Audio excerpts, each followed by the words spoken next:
हम पाठ पढ़ेंगे मेरा परिवार मेरी प्रेरणा। प्रकृति का है, कक्षा 5 का। मैं स्कूल से खुश होकर लौट रही थी। पर्यावरण संरक्षण पर सबसे अच्छा लेख मेरा था। मैं घर पर 2 लोगों को अपनी यह बात सबसे पहले बताना चाहती थी, एक मेरी नानी और दूसरी मेरे भैया। वे दोनों मेरी बातों से बहुत ज़्यादा खुश होते थे। मेरी नानी मेरे बारे में सुनने को हमेशा उत्सुक रहती है। भैया से मुझे हमेशा प्रेरणा मिलती है। नानी के घर में उसकी देखभाल करने वाला कोई नहीं है। भैया का बात मानकर नानी अब हमारे साथ ही रहती है। नानी की उम्र ज़्यादा है, वह ऊंचा सुनती है और उन्हें दिखता भी कम है। रोज़ सुबह पापा उनको अखबार ज़ोर ज़ोर से पढ़कर सुनाते हैं। इस उम्र में भी नानी तरह तरह की पकवान बनाती है। वो बाटी चोखा भी बहुत अच्छा बनाती है। माँ ने उन्हीं से बनाना सीखा। माँ आज भी नानी से पकवान बनाने के बारे में पूछती रहती है। नानी के साथ हम सब मज़े से रहते हैं, चर्चा करते हैं। अब जब जब कोई व्यक्ति बूढ़ा हो जाता है तब उनको क्या क्या तकलीफ़ हो सकती है। मेरे भैया किशन संगीत सिखाते हैं। इसको याद रखिए, क्या सिखाते हैं? किशन संगीत सिखाते हैं।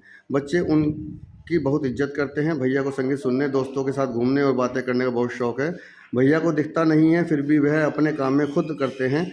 जब कभी उनको मदद की ज़रूरत होती है तो हम सब उनकी मदद करते हैं। भैया को पढ़ने का बहुत शौक़ है। भैया ने शहर जाकर संगीत सीखा। अब वह गांव में रहकर बच्चों को संगीत सिखाते हैं। विद्यालय में 26 जनवरी गणतंत्र दिवस के कार्यक्रम को तैयार करने में भी भैया ने सहयोग दिया था। जब भी वह घर के बाहर जाते हैं तब वह एक सफ़ेद छड़ी ले जाते हैं। जब हम उन लोगों की मदद कैसे कर सकते हैं जिन्हें दिखता नहीं है? क्या आपके परिवार में कोई ऐसा सदस्य है जो देख, बोल या सुन नहीं सकता? आप उनकी मदद कैसे करते हैं? चलिए जानते हैं। जो लोग देख नहीं सकते उनके लिए खास लिपि यानी भाषा की किताब तैयार की जाती है, जिसे ब्रेल लिपि बोलते हैं। यानी कि जो बच्चे पढ़ नहीं पाते उनको ब्रेल लिपि से पढ़ाते हैं। ब्रेल एक मोटे कागज़ पर नुकीले औजार से बिंदु बनाकर लिखा जाता है। ब्रेल कागज़ पर हाथ फेरकर पढ़ाया जाता है। उस पर क्या लिखा रहता है? लुई ब्रेल फ्रांस देश का रहने वाला था। जब वह 3 साल का था तब एक नुकीले औजार से उसकी आँख में चोट लग गई थी। उसकी आँख खराब हो गई थी। उसे दिखना बिल्कुल बंद हो गया था। उसकी पढ़ने में रुचि थी। वह पढ़ने की तरकीबें सोचता रहता था। आखिर उसने ढूंढ ही लिया एक तरीका छूकर पढ़ने का। यह पढ़ने की विधि बाद में ब्रेल लिपि के नाम से ही जाने लगी। ये ब्रेल लिपि है जो बिंदु बिंदु छप रहे हैं कि ए कैसे है, ऊपर वाला ए है, और बी कैसे है, 2 बिंदु हैं, और सी 2 बिंदु ऊपर के ऐसे, डी ऐसे बिंदु और ई ऐसे बिंदु है। इस तरह की लिपि में मोटे कागज़ पर उभरे बिंदु बने होते हैं। उभरे होने के कारण इन्हें छूकर पढ़ा जा सकता है। यह लिपि 6 बिंदुओं पर आधारित होती है। आजकल ब्रेल लिपि में नए नए परिवर्तन हुए जिसे पढ़ना लिखना और भी आसान हो गया। ब्रेल लिपि अब कंप्यूटर के द्वारा भी लिखी जा सकती है। जो लोग सुन नहीं सकते उनके लिए सांकेतिक भाषा साइन लैंग्वेज इस्तेमाल की जाती है। सांकेतिक भाषा पर आधारित विशेष कार्यक्रम टीवी पर प्रसारित होते हैं। टीवी पर मूक बधिर के लिए समाचार आते हैं। देखो वहाँ बातों पर किस प्रकार के संकेतों द्वारा समझा जाता है। सुधा चंद्रन को भरतनाट्यम में प्रसिद्धि प्राप्त है। एक दुर्घटना के कारण उनका एक पैर कट गया था। कृत्रिम पैर यानी आर्टिफिशियल पाँव होता है, लेग होती है, की सहायता से नृत्य करके उन्होंने प्रसिद्धि प्राप्त की। इस प्रकार राष्ट्रीय स्तर पर पूर्व वॉलीबॉल खिलाड़ी और पर्वतारोही अरुणा सिम्हा ने भी एक कृत्रिम पैर की सहायता से एवरेस्ट पर चढ़ाई की। रविंद्र जैन को आँखों से दिखाई नहीं देता। उन्होंने बहुत सारी फिल्मों और टीवी कार्यक्रमों में अपना संगीत दिया है। उनके अच्छे संगीत के लिए उन्हें कई पुरस्कार प्रदान किए गए हैं। शरत गायकवाड़, एक हाथ खराब है, उन्हें तैराकी के क्षेत्र में भारत का नाम रोशन किया है। शरत गायकवाड़, ध्यान रखिएगा। भैया की ईमानदारी। शाम को भैया बोले चलो मेला चलें, अपने पड़ोस के दोस्तों को भी बुला लो। इस बार अलग अलग राज्यों के लोग अपनी अपनी चीज़ें लेकर आए हैं।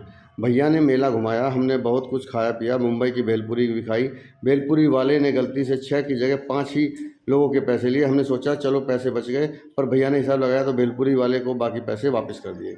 हम आपस में खुसर फुसर कर रहे हैं कि थे तो भैया ने समझाया कि नहीं अंजू, हमें किसी का नुकसान नहीं पहुंचाना चाहिए। ईमानदारी होने के डरने की ज़रूरत नहीं पड़ती। आत्मविश्वास बढ़ता है। ईमानदार लोगों को सभी पसंद करते हैं। उस दिन हमें भैया से जो सीखा उसे कभी नहीं भूलेंगे। चर्चा करिए, अगर भैया कम पैसे देकर चले आते तो बच्चे उनके बारे में क्या सोचते हैं? आप इस बारे में क्या सोचते हैं? आइए अब इसके प्रश्न उत्तर करते हैं। किशन के परिवार में कौन कौन है? किशन के परिवार में उनकी नानी, पिताजी, माँ और उनकी बहन है। किशन बच्चों को क्या सिखाते हैं? किशन बच्चों को संगीत सिखाते हैं। हमें ईमानदार क्यों होना चाहिए? ईमानदार होने पर डरने की जरूरत नहीं है और आत्मविश्वास बढ़ता है। ईमानदार लोगों को सभी पसंद करते हैं। इस पाठ में अंजू ने अपने भैया की क्या बातें बताई। ईमानदारी, शौक और स्वयं काम करने के बारे में बताया, क्योंकि वो कर नहीं सकते थे फिर भी काम करने के बारे में बताया। ब्रेल से आप क्या समझते हैं? दृष्टिहीन बालक यानी जिनको कम दिखाई देता है या ना ही दिखाई देता है, यानी अंधे बालक जो होते हैं, को पढ़ाने के लिए एक मोटे कागज पर नुकीले औजार से बिंदु बनाकर तैयार की गई एक भाषा होती है ब्रेल लिपि। पर्यावरण संरक्षण पर 5 वाक्य लिखने हैं। जल को प्रदूषण से बचाना होगा। वायु प्रदूषण को कम करने के लिए नए नए पौधे लगाने होंगे। ध्वनि प्रदूषण को रोकथाम के लिए तेज ध्वनि पर नियंत्रण करना होगा। पर्यावरण पर संतुलन बनाए रखना होगा। जागरूकता के लिए ज्ञान का प्रचार प्रसार करेंगे। उन लोगों की सूची बनाइए जो आपके विद्यालय के कामों में सहयोग देते हैं। यह भी लिखिए कि उनके सहयोग से आपको क्या क्या लाभ हुआ। एक रसोइया, दूसरा सफाई कर्मचारी। रसोइया क्या करती है? हम सबको बैठाकर एक साथ खाने का तरीका बताती है। सफाई कर्मचारी क्या करते हैं? साफ सफाई के महत्व को समझाते हैं।